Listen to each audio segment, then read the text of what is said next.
Pencemaran sungai. Punca berlaku pencemaran sungai adalah kerana pembuangan sisa, aktiviti penyelenggaraan yang tidak terkawal, penggunaan bahan bakar fosil, aktiviti pembalakan yang berleluasa.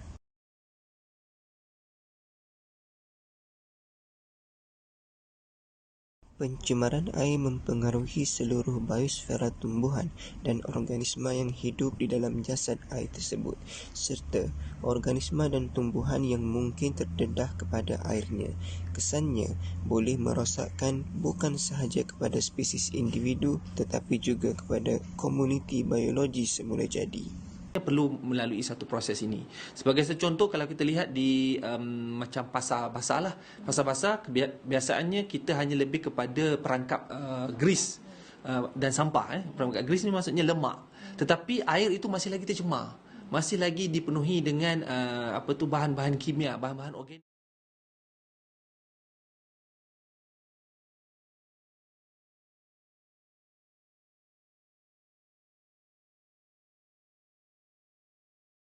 Seterusnya ialah pencemaran udara.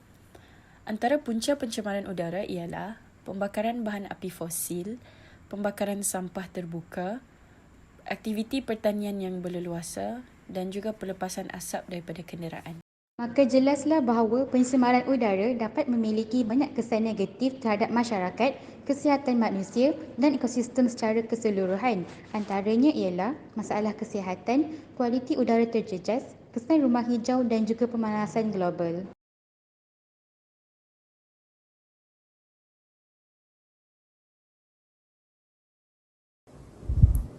Penjagaan persekitaran merujuk kepada usaha untuk melindungi dan memelihara keadaan fizikal dan biologi sesuatu kawasan atau tempat dengan tujuan memastikan keseimbangan ekosistem, mencegah pencemaran serta melestarikan sumber alam dan kepelbagaian hayat. Ini termaksud menjaga kebersihan diri kita di dalam masyarakat. Kebanyakan orang lupa tentang penjagaan kebersihan diri, terutama sekali apabila dikelilingi orang asing atau berada di tempat umum. Sebagai contoh, di kebanyakan hospital awam maupun swasta, isu kebersihan amatlah perlu dipandang serius bagi mengelakkan kesan negatif kepada orang lain. Antara isu yang sering dibangkitkan ketika berada di kawasan hospital adalah pengawalan kendiri agar tidak mudah menyebarkan bakteria atau virus kepada orang lain. Isu seterusnya ialah pembuangan sampah sembarangan. Pembuangan sampah dalam kalangan masyarakat adalah satu aspek penting dalam usaha memelihara kebersihan dan kesejahteraan alam sekitar. Cara masyarakat membuang sampah memainkan peranan besar dalam keseluruhan kebersihan tempat tinggal dan persekitaran. Banyak di kalangan remaja sekarang tidak mengambil endah tentang isu kebersihan, terutamanya pembuangan sampah, kerana bagi mereka hal itu adalah hal yang kecil sahaja. Kemudian, mereka beranggapan dengan membuang cebisan kertas, plastik makanan dan botol minuman kosong bukanlah hal yang berat seperti membuang sisa-sisa toksik di laut. Mereka tidak tahu berapa banyak jumlah sampah yang dihasilkan setiap tahun. Jumlah sampah di dunia mencapai 1.3 juta ton per tahun. Diperkirakan jumlah ini akan bertambah hingga 2.2 juta ton per tahun.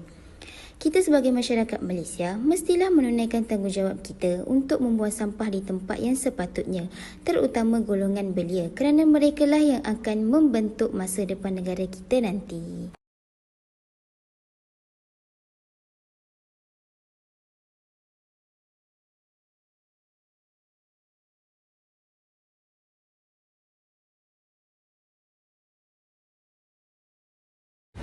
Pembaziran bahan buangan. Gambar dapat menunjukkan keadaan tapak pembuangan penuh dengan bahan buangan yang boleh dikita semula, tetapi sebahagian besar masih berakhir di sana.